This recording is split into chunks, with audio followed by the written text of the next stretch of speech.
Okay, good morning, everyone. Thanks for joining today. Today, as advertised last week, we're looking at Intel's site proposal for SRv6 updated support. So having Reshma, over to you. Hi, Tom. Intel is in a co-development project with Alibaba for the June release in SONiC, and we are developing SRv6, a feature. We have divided some of the work within two phases, which Ashutosh will go into as well. Today we will be presenting the preliminary view of our side changes that are required for SRv6, the forwarding plane, the data plane items that are needed in the side layer. Ashutosh, would you like to present? Sure, yeah. Let me share my screen. Can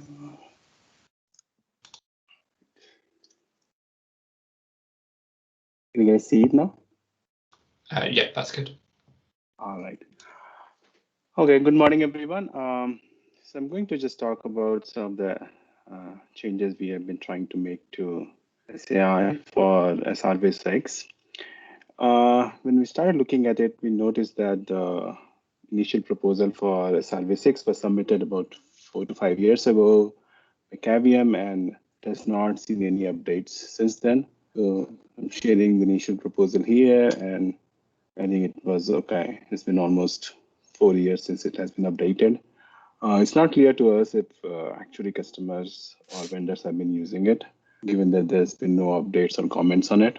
So we started looking at it. I found a couple of issues. First of all, that, like I said, it has not been updated. So some of the behaviors and so on have been updated and renamed in the latest SRv6 RFC. So we can go and update them. The other big issue relates to how the attributes are being used to model the essentially endpoint node. So the previous proposal, which is shown here, is talking about 3 different behaviors: source, node, transit, and endpoint. Now, in the latest RFCs, that I think the transit and endpoint functionality has been merged into a common functionality called endpoint typically. So we can just look at the transit and endpoint together.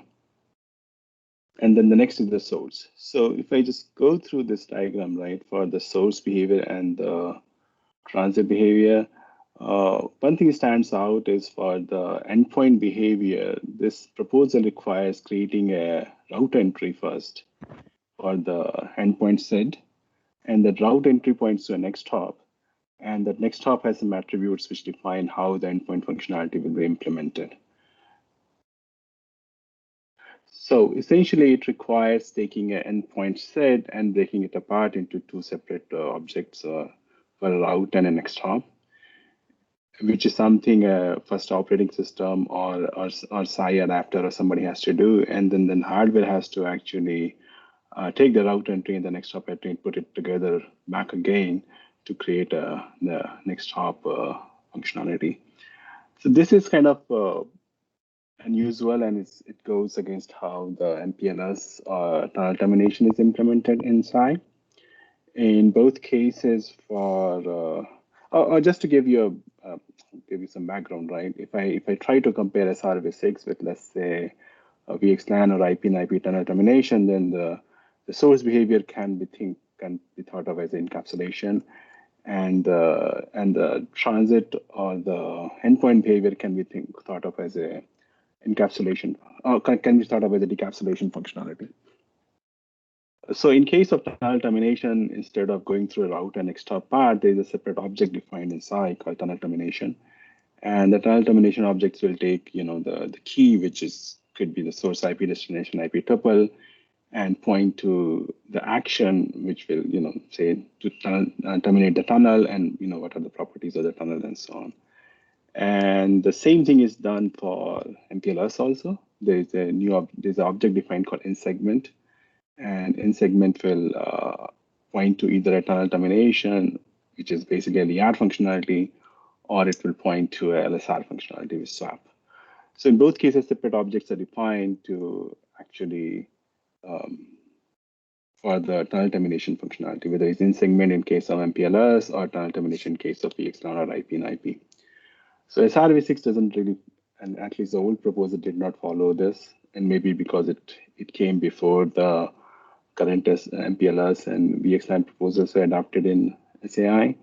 So what I'm trying to do is trying to make this similar to how MPLS and tunnel termination work. So maybe I went too fast, but any questions on that? Just a comment, Suresh.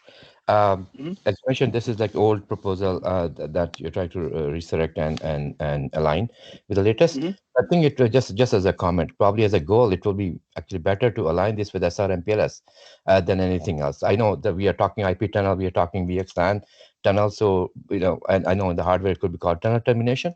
But end of the day, SRv6 is nothing, no different than another flavor of segment routing.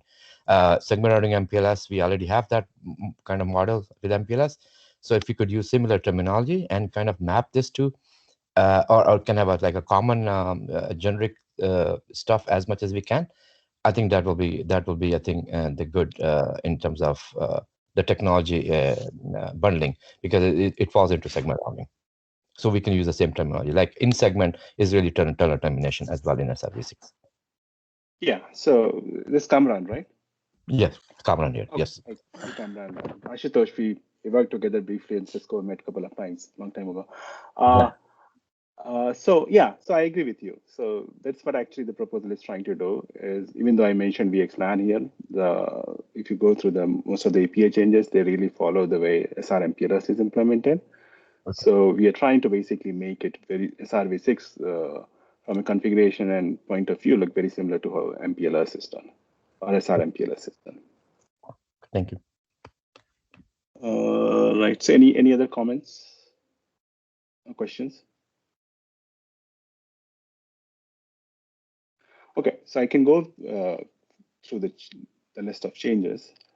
Or maybe I should talk about, okay, so I can go through this, right? The original proposal and say what was there and what we are trying to change. So the original proposals had this next stop attributes for defining the endpoint functionality, which was endpoint type and endpoint pop type. And in the proposal I have, I'm proposing to mark them as deprecated. So I think instead of deleting them outright, I'm just going to, and I think that is probably just to make sure that if anybody is still using the older definitions, it will still work for them. And by marking as deprecated, we allow us some time. So in future, maybe we'll come back and actually delete these attributes. But for now, I'm just marking them as deprecated, and the comments say what it was replaced with. So the next top attribute segment route endpoint, which is for endpoint functionality, has been deprecated. Same thing with the pop type. So it defines the two pop types are defined as a next stop attributes, and we are deprecating them. So it's basically the same thing. I'm here also marking them as deprecated. So we can also add this attribute called deprecated true. So these are the ones which are basically about making changes to the current next stop attributes, so we don't use them anymore. Then we are adding these new attributes on the ref to enable SRv6. So this is similar to what we do for MPLS. There's a corresponding attribute on the router interface for admin MPLS state. So this is exactly similar to MPLS on the router interface. Right. So I'll come to this in a second. So what I'm doing is take comment now, Satosh, or will you able to take sure, comment? So just enabling SRv6 per interface and MPLS. Yeah, this is the mostly service provider model for MPLS enablement per interface. So you can have some MPLS enabled, some not MPLS enabled. For SRv6, because it rides on IPv6, of course you're aware. So is there a way that does the SI, and I'm new to SI, so pardon me, I'm mostly a technology guy. So for SI, is it possible to enable SRv6 on global level that applies to every interface in the box, or it has to be per interface level always? because for SRv6, typically I am driving for information Yang and ITF as well for SRv6. So far, no one has given any requirement to enable SRv6 per interface. You enable SRv6 per box, but not necessary per interface. So just a side point. We don't have to close now, but maybe we can have more discussion offline on this. Sure. Yeah. Okay. Yeah, sure. And when we open the PR, you can also add the comment there in the PR, and we can maybe move this to, based on the community feedback, we can either move it to a switch interface, or we can leave it here and let the SI adapter basically enable it on every interface by default. So we can have more discussion on that. Yeah, okay. One comment on that, why we have this enable on per interface, this is the consistent with the current kernel implementation, which has the ability to enable that on particular interface. Sure. Okay. So I'll just come back to the endpoint type enums later. Okay. So basically, I'm adding this new object called local SID. So local SID is very similar to in segment in MPLS, and essentially follows the similar model. And so it basically has all the attributes which tell you what action needs to be taken for a given local SID in terms of what is the endpoint type, endpoint flavor, and other packet actions. So some of these are very similar to how they are done for SRMPLS. And then there's another object for defining the key of the local SID. So it's a key-based object, and the key is virtual router ID and the SID. So, and we also have attributes to specify locator function and arguments length. So when the SID is created, we are expecting that the operating system or whatever or orchestration agent, not arc agent, basically any orchestration will go and define the length of the locator function and args field and provide us to the SI adapter. So essentially, this is the key of the new object, which is Burf ID and the segment ID. And these are the actions performed by that. So I can go them one by one if you want, or you can skip through it.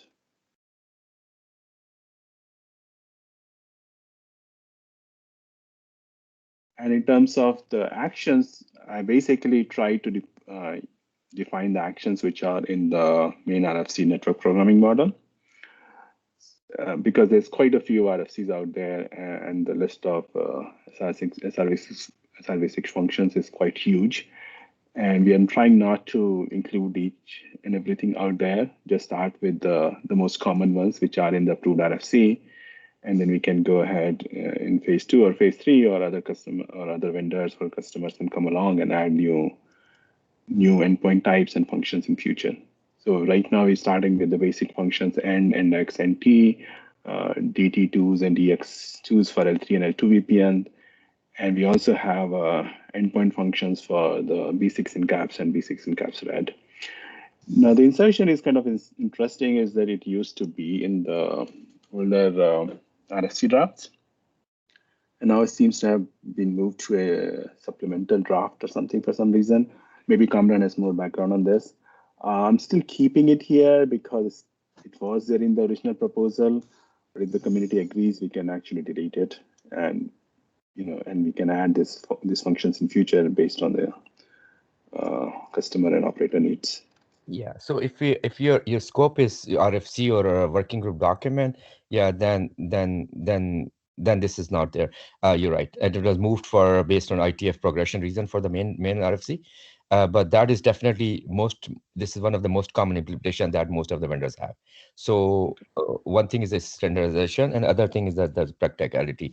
So that is definitely very important function. So depending on how you are scoping your model, right, Satosh, if you're only looking for working group draft, then it's not there. But if you're looking at really deployments, so I think it has to be there from day one. Okay. So because it was there in the original proposal also, I'm just leaving these two here, even though they're not in the main RFC.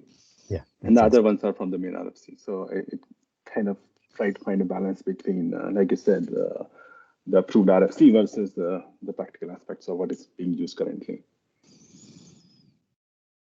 And endpoint flavor, we only had PSP and USB before. Now we've added USD also because this has been added in the latest RFC.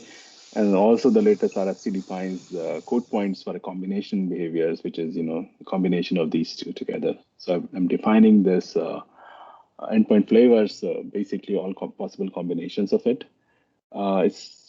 It's not expected, I think, that all vendors will support all combinations, or even a given vendor will support all combinations of this. But for now, I'm just defining all of them. So because that's how it has been defined in the RFC. Kamran, do you have any color around this one? Like which ones are being used currently in the Yeah. field? Yeah, I think the second last PSP and USD is most common, which covers most of the cases. But I think it's the right thing to do what you have done there, because it's possible that one box could do only PSP and not USD, and it can do maybe USD only, it can do PSP only. One box could do both, so that's why combos are there. So I think you did the right thing. This is how implementation have also done. One thing is a support, and one thing is possibility. All of this is possible. Okay, yeah. So I think I agree that this one is the most common one, PSP and USD, and essentially based on the segment length, you pick the appropriate behavior. If SL equal to 1, then it will do the PSP, and if it is 0, it will do USD. Yeah. One more point I will add: it's not only the box capability. For example, when you're highlighting, this box can do this PSP and USD, so it can advertise a single combo set, right? Handling all these combinations, or maybe the last one, which is PSP, USP, and USD, is a super duper subset. I mean, superset of everything above. Having said that, even then, it is from a use case point of view, it is possible sometimes, Satosh, that a customer or user or an operator may require different sets to be allocated. Maybe one combo set like this, what you're highlighting, and one individual like PSP and USD, the number 1 and number 3 in your list, and this number 6. So from usability point of view, I think all of this this is right to define what you have defined. Okay.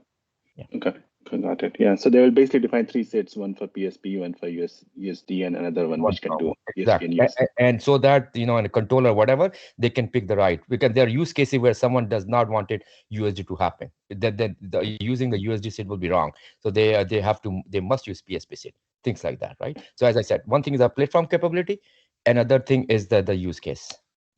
Okay. All right. So coming back to the local state attribute, right? So there was endpoint type, which we just talked about, which is the functionality n.x and so on.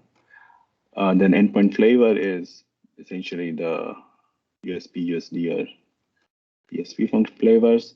We have packet action attributes. So this can be used for sending packets for trapping a packet in the case you have a particular set which needs to be trapped or dropped. So this allows for, if you receive a packet with a given set, you can drop it or send the packet to CPU.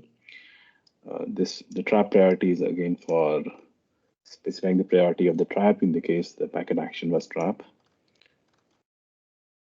The next hop ID is used for this is essentially used when the endpoint type is index function or adjacency set. So if your set is actually as an adjacency set, then we are assuming that the user will want to specify a next hop ID to go along with the set.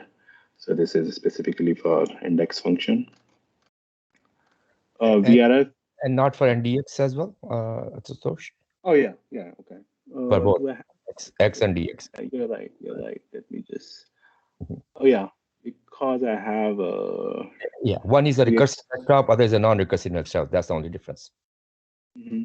Right. So because I have DX2 and DX6, okay. I should have that. Okay. Anyways, I can give more comment on PR. I just wanted to ask that you have a separate type for DX, or it's just a miss. If it's a miss, then it's a type I would expect for DX. It's a separate type for DX2, right? No, you do. I'm talking about your next hop. Yeah, it should be for DX2 also. But let me think about this. I'm not sure if for the DX2 we want to specify a next hop. No. My comment was not a DX2. My comment was a DX4 or DX6. And so end X, the X DX DX4 and DX6. DX2 is of course L2 business. No, my comment was for L3. So if you have an X, I think DX4 and DX6 can also fall into same category. Yes, you're right. So it should be it should be true for all three of them, DX, Yes, X and DX4 and DX6. all Okay, L3 I'll types fix of it. X, all three, L3 type X. Yeah. Yeah, good point. Yeah, I'll fix it. So then the local entry attribute VRF, this is for the DT function, so DT4, DT6, or DT46. So typically L3 VPN use cases where if you have endpoint which is for those terminations followed by L3 VPN termination, then we will need this attribute VRF to specify the VRF of the inner packet. As well as address family, right? Because for V4, it's the same VRF for V4 and V6, but different address family, right? VRF/address family. For DT46, yes, it's a VRF only, DT46. But DT4, DT6, you need address family. Just to do a cross check to make sure that if you get a packet with, let's say the set was for DD4, why would it need address family? And you're not expected to look at the inner packet and see if it's IPv4 or IPv6 and match that with the packet with the endpoint action or endpoint type. Yes, that's how the network programming defines the behavior. You must make sure that DT4 inner packet is V4 and for DT6 inner packet is V6. That is why you need to have a separate set for V4 and V6. In that case, again, I can put more comment on PRQ. We can move on, but just Sure. high level. Yeah. Okay. All right. There's a counter associated with, so you can basically attach a counter to a set, so you can count the number of packets which were processed with a given set. This is again very similar to how we do with the in-segment object for MPLS. And then, so these are essentially the action attributes of the local set entry. And these are the key attributes. I think I went over them before.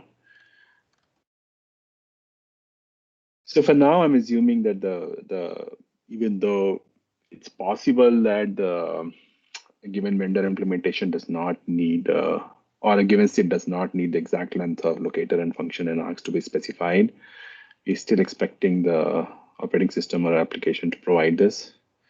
And whether they're used or not is up to the type of the set and the underlying implementation. But it's absolutely critical. Some platform could be, some hardware could be right constrained, and some hardware could be very flexible. So it caters up to both. Absolutely. Yeah.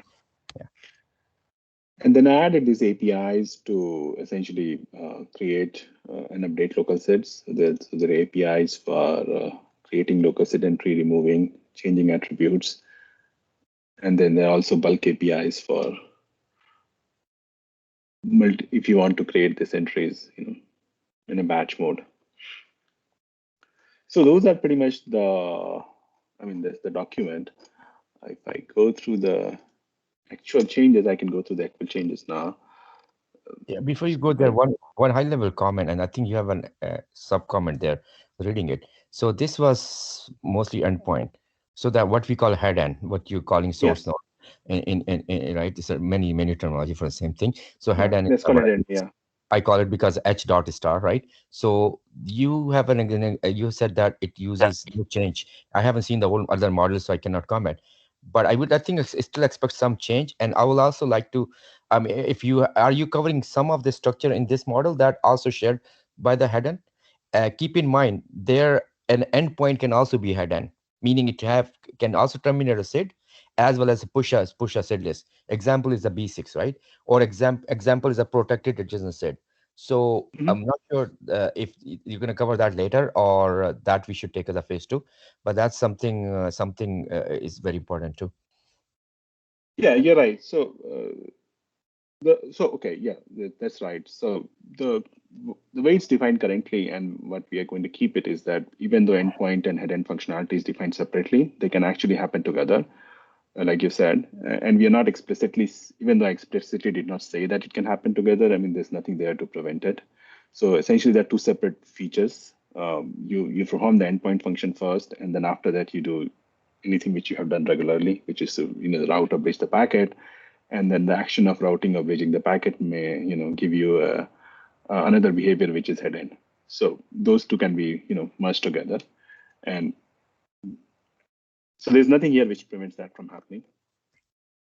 Which is similar to how we do for MPLS, right? Or tunnel termination, you can terminate a tunnel and then do a lookup, and then the packet may go on to yet another tunnel. You can also do things like packet may come on a VXLAN tunnel and go to SRv6 and so on and so forth. But the question is at any point, maybe later, some point in time, you plan to also present head-end? Because I expect some changes there for sure. So I'll go through even though I did not list that in the document, let me go through the attributes, and there's some minor changes there, right? Just to update it with the latest drafts. So I'll go through quickly. I'll skip the ones which I already talked about, right? So we already talked about these ones, endpoint flavors.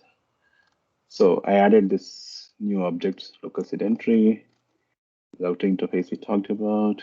Okay, this one.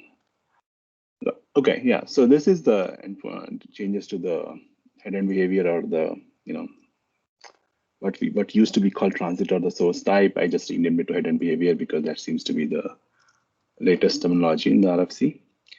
And we only had insert and incaps function before. I'm adding inserts with reduced SRH and incaps with the reduced SRH. And at least I expect that these will become the default, because I still don't know why somebody will use the regular insert or incaps function if they can also support the reduced ones. So I've added the reduced ones here. And about L2 in cap, because there's H in cap L2, which is different than H. So that we were going to do in the second phase, and maybe to be consistent with it, I probably should remove DX2 functions from there, but they were already there in the old RFC, so I just kept them because they were there. But the L2 functions are not defined. Now it's easy for me to just add the enums for it here, even though this is.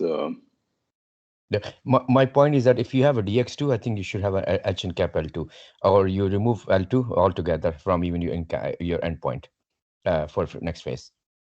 Okay, that's a good point. Maybe I should, for the first phase, I'll just move the DX2 to be consistent. Yeah, exactly. And L3 only. And while we are at it, so one thing is L2, what feature? Other thing I will highlight for future for sure, MPLS interworking. I'm pretty sure there will be customers who will be trying to use some kind of interworking between MPLS and services on a box, and then it becomes a little bit more tricky as well. There are new head-end behavior like H in cap, MPLS, and other scenarios will be defined. So L2 plus MPLS, let's keep it for future discussion. Yeah, it says end.bm. Yeah, exactly. End.bm is one, but then we also are defining very lately. If you should look at the RFC call, not RFC draft, MPLS. I saw that draft, yeah. You saw that, right? So we're defining cap MPLS, right? Yeah. So we can do that in phase 2, or in some subsequent phase where we add those other features. So we can start with these basic ones and then add them later. So these are the endpoint types. I think we already walked through. PSP flavors we walked through. So these ones we already been through them. So these are the basically APIs for CRUD APIs for local SID and the bulk APIs. What has changed? Okay, yeah, there's a size switch. I added a tunnel type SRv6. So we already had MPLS, VXLAN, IP/IP. I'm already also adding an enum for SRv6. Then to support CRM, because we have added a new object called local SID, this new attribute to actually read the number of available local SID entries. So the application will know how many SIDs are supported by a given platform and program only that many. So those are these are more housekeeping work to get the meta checker to pass, like defining some acronyms and so on. Yeah, these are related to mostly meta checker. Yeah, so that's all I have. It's basically most of the changes are related to local SID, essentially, in how the local SID is created. So instead of application, because by default applications is, I mean, this model basically just follows how the application or policy creates a local SID entry, right, which is to define IPv6 address along with the associated action. So we are changing this so we don't have to go and split that into routes and next hops and then merge them back together. You can just specify the way it is specified by the controller and at the SI layer also. So any questions? Hey, hi, Shitosh. Thanks. This is Rita. I joined late, but in the MD document, was there like a description of this, or mainly these are the? I mean, there is some changes here, right? And the Okay. MD document has the major changes. Uh-huh. And the other things which are related to just defining a new tunnel type or attributes of CRM or to get meta checker to pass, those things are not listed here because they are mostly auxiliary functionality. So MD document has most of the big changes. Okay. Yeah, so the biggest one is basically creation of a new object called local SID, which is specified here. Right, and there are also associated APIs and things like that which are not here, right? Because those are there in the actual PR, but the Okay. APIs are not listed here. It's just the objects are listed in the document.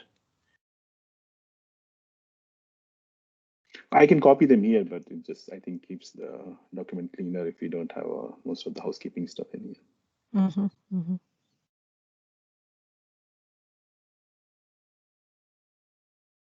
Ashutosh, the diagram that you had shown earlier, I think that was not there in the previous MD document that we sent to Rita. So this is new.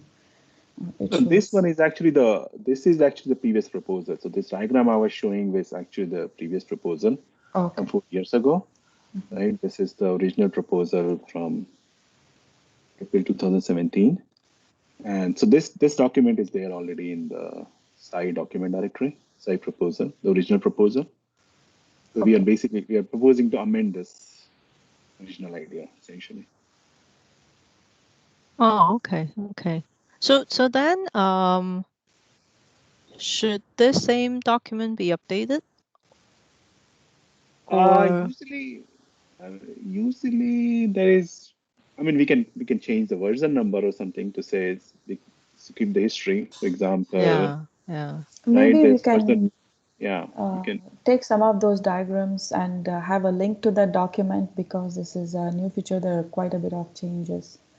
In my PR, I can just add a link to the original document, right? So yeah, that's fine. That's fine. Yeah.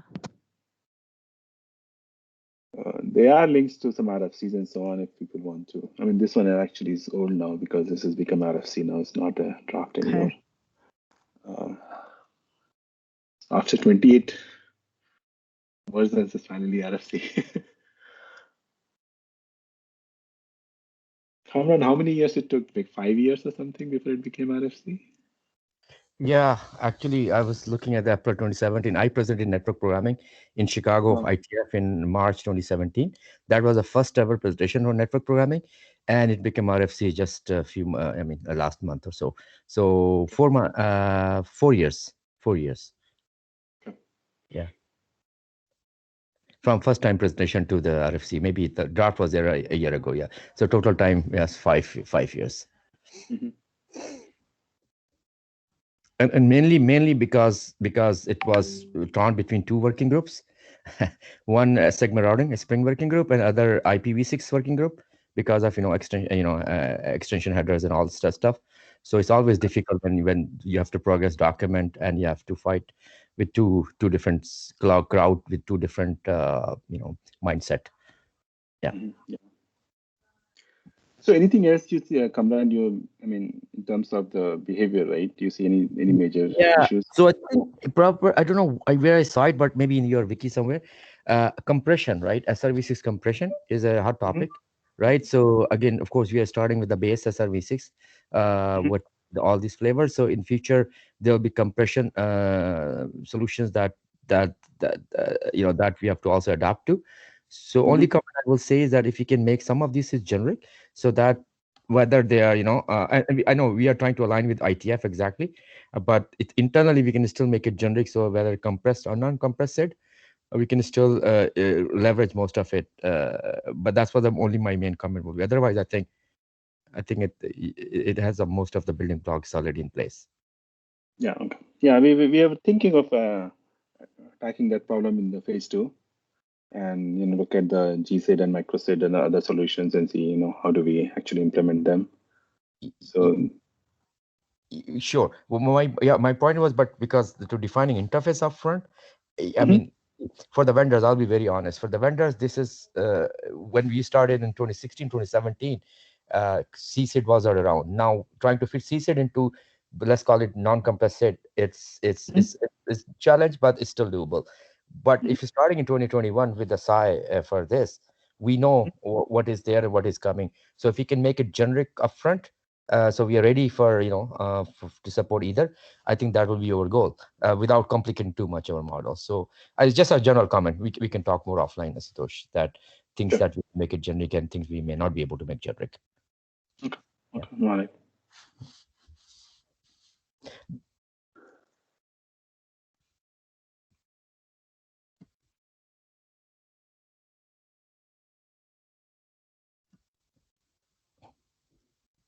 Yeah, so that's all I have. I can open this PR and then we, Rita, how do you want to proceed? Should I just open this PR and let the community provide Yeah, I think so. Yeah.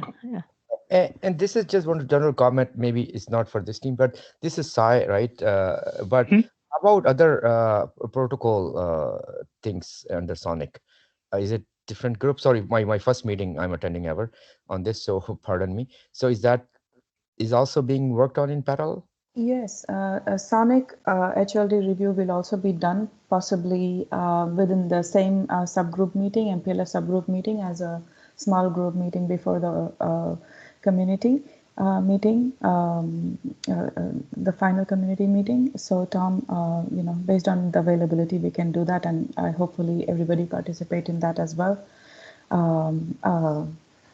We can send out the HLD for the SONiC part. Some of the protocol integration, we are thinking of reducing some of the scope for the phase 1 by going with the controller approach, which will program SID and functions. And we can discuss that in that meeting as well. And we can describe the flows within the SONiC modules, how everything comes together. Okay, so mostly static in first phase. Okay. Right. So control. Yeah, we definitely, Heidi can speak, wanted to integrate with FRR. We actually are progressing with that side as well, but it is going to be a little bit of a longer process. But that work is actually as well continuing in parallel.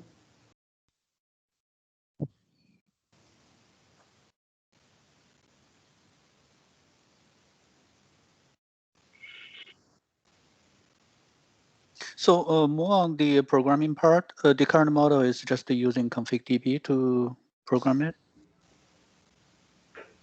Yes. So would that be the final solution?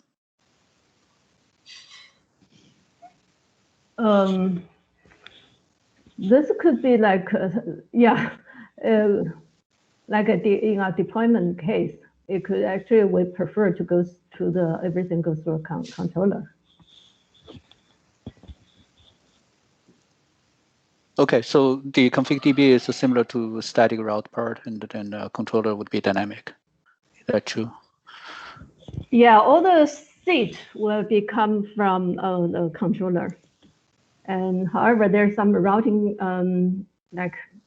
calculation, and that part is Like we can either put it into the controller as well, or rely on the protocol to do it. But in current phase, we just still rely on the controller to pass down all the information.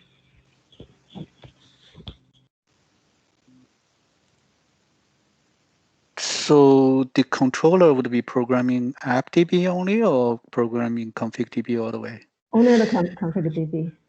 Oh, okay. Okay, thanks.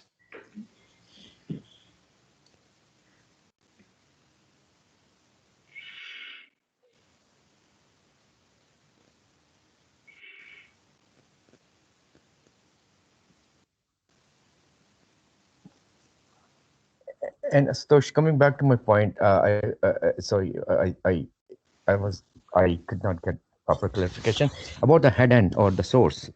Is that model that you will extend and maybe present, or this maybe you said no extension, but if you can give a pointer to the model, I can look offline. Yeah, the reason I did not talk much about header is other than adding new functionality for h.insert for the reduced SRH is because we're not changing it. But I was showing you, right? There's this additional document, IPv6 segment routing, the proposal from 4 years ago. Okay. Essentially talked about how the source behavior is done. So source can be replaced by head end here. So essentially you apply a typical, either ACL or a route table will point to a next hop. And next hop is properties. And let me just go through them. Give me a second, right? So so you see the sci next hop, right?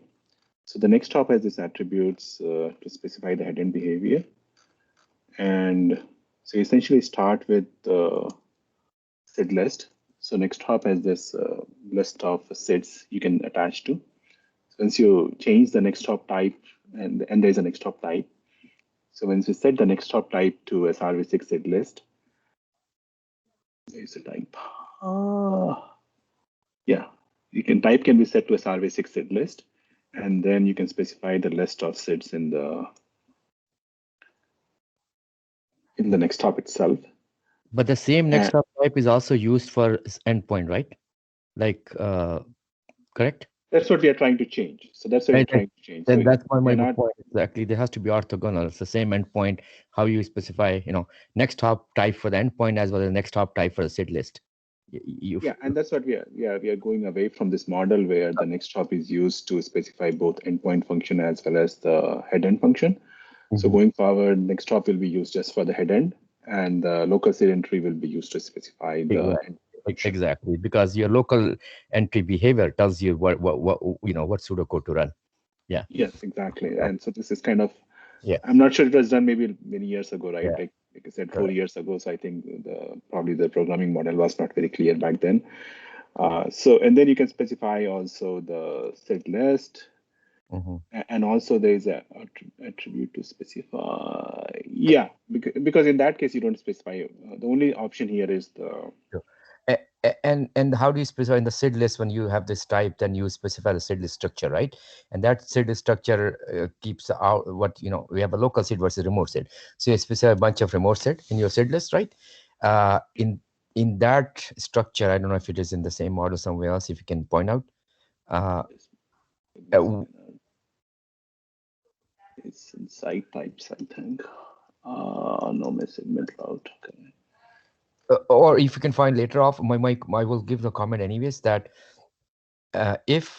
remember in the local SID, you define this locator length, function length, blah, blah, right? You can call it like a structure for the SID, but local SID, which may or may not be used by the platform, but it's okay.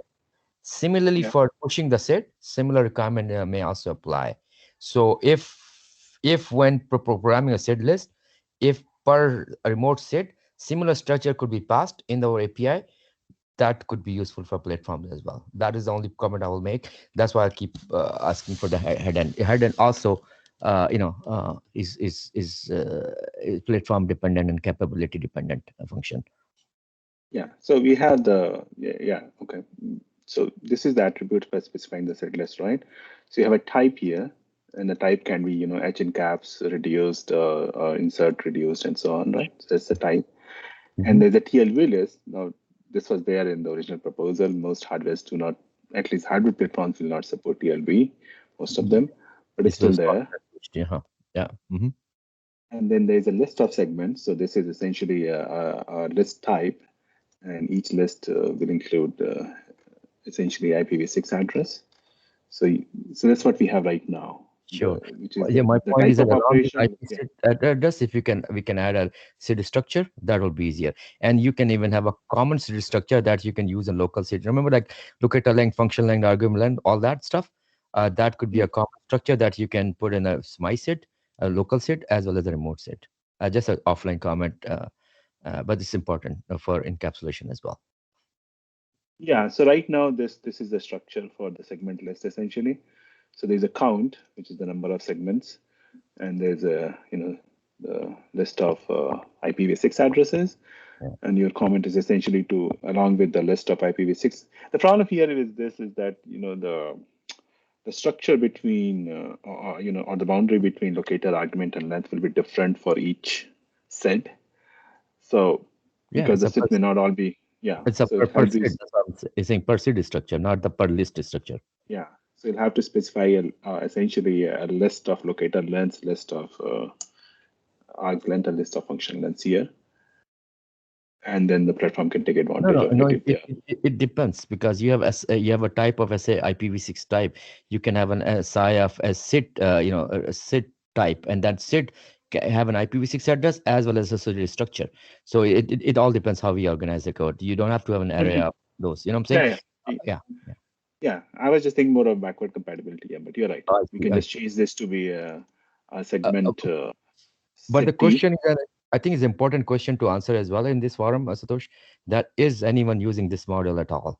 SRVC has been very bleeding edge, very new. So even the vendors, before we go to SONiC and SI, vendors are catching up on shipping this on their native, OSs. So if we can get this ball out, that if anyone is not using it, then backward compatibility should not hold our hand, in my opinion. But that's something, that I do not have visibility into. Yeah, what we can do is we can make this change. I can make this change. We can, submit this to community. And if, anybody there objects because they've been using the old definition, then we will discuss there and figure out how to handle it. Yeah. Right. Yeah. So maybe in the community meeting with this wider participation, somebody will come back and say that they know the backward compatibility is important to them. So, but yeah, I understand your point that we should specify it here also. Okay, got it. Thank you. All right, so that's all I have. If there are no more questions, we can probably finish the meeting early. And for the PR will be announced through the email. How does that work? Yeah, so this is a specific to SI, right? So yeah, go ahead and raise a PR, but I expect that people will need some time to do a detailed review of that. Seems there are quite a bit change here. Is that correct?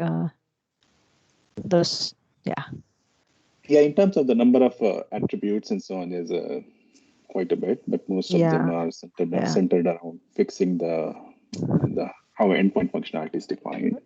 Right. So we definitely need to have the few major SI vendors to review and comment as well. Yeah. Sure. Yeah, there is a new object, local SID, and other options that attributes that Ashutosh described. So, Rita, would you like to give it some time for the review to continue once the PR is raised before we do the broader community review?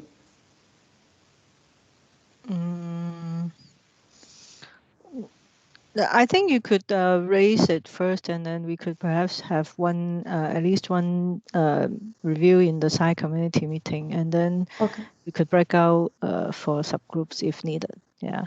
Perfect. Sounds great. So can we push the SI review for at least the next week? Every Thursday we have SI reviews. Yeah. Yeah, but not this week. Can we? Oh, okay. On the 22nd? Oh, you mean plan for this for next Thursday?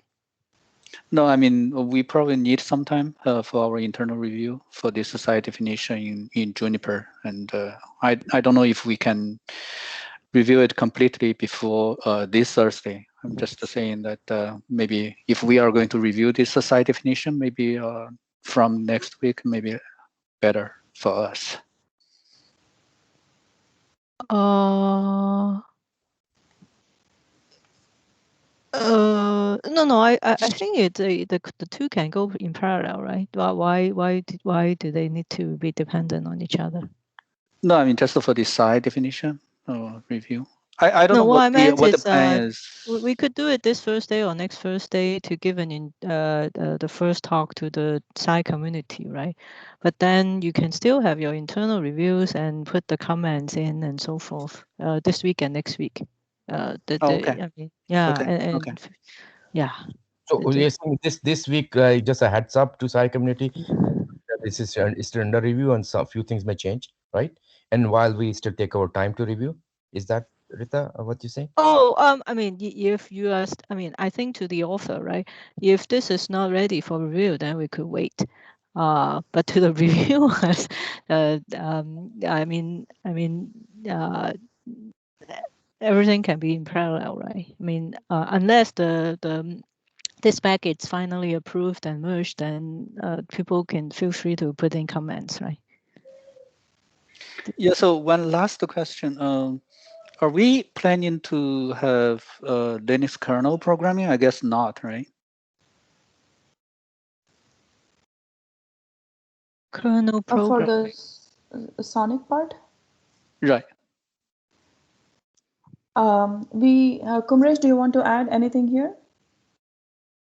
So the Linux kernel side, I think we still have, we are still working on whether the FRR, FPM, and then whether we have to sync the database through FPM or like just directly go from config.db to habdb. So it's still, we're still working on it.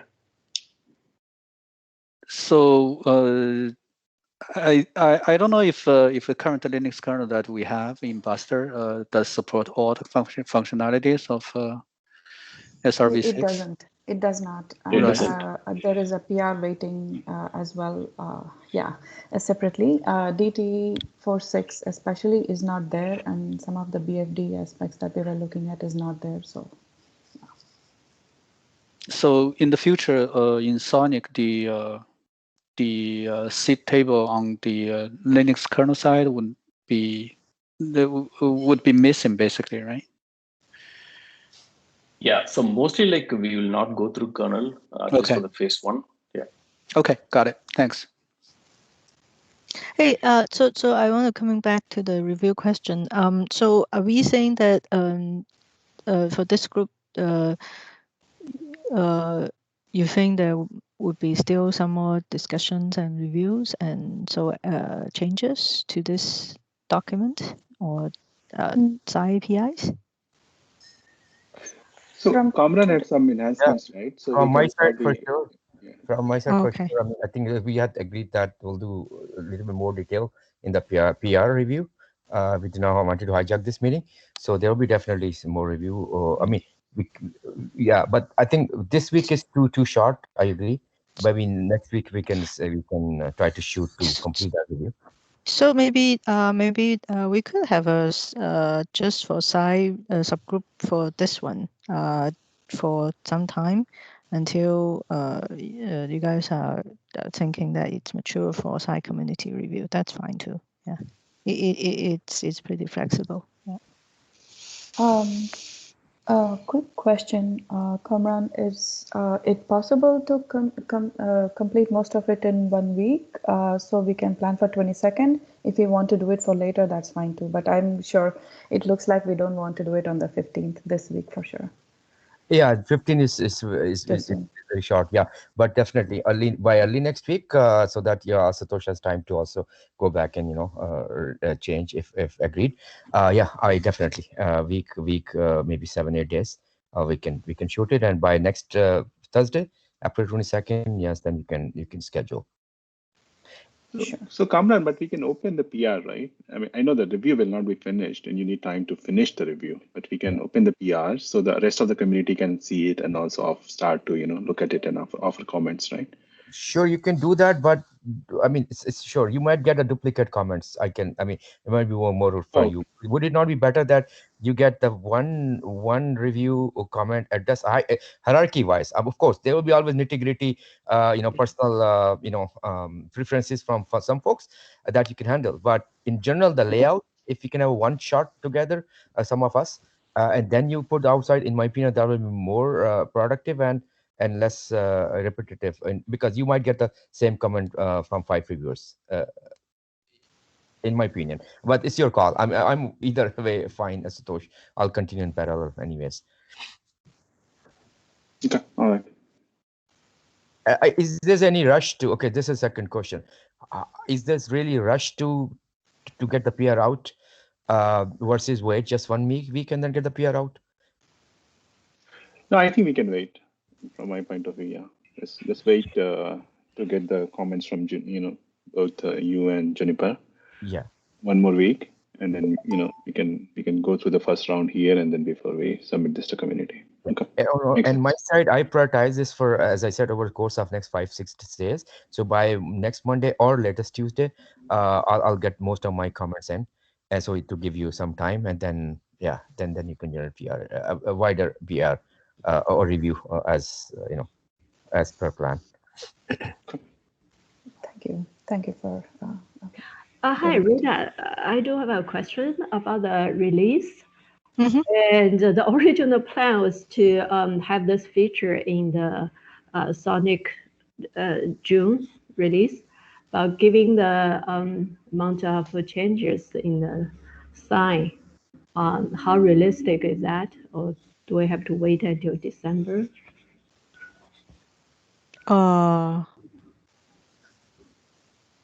Yeah, it really looks tight for June. Actually for June, it's Sci 1.8.x header, which is already released. So this one will be Sci 1.9, right? For the Sci header version. So yeah, it looks like it will be next release. Yeah, but is there any deployment rush for you or? Yes, we do. Yeah. Let me think up internally. Yeah. We could discuss more offline. How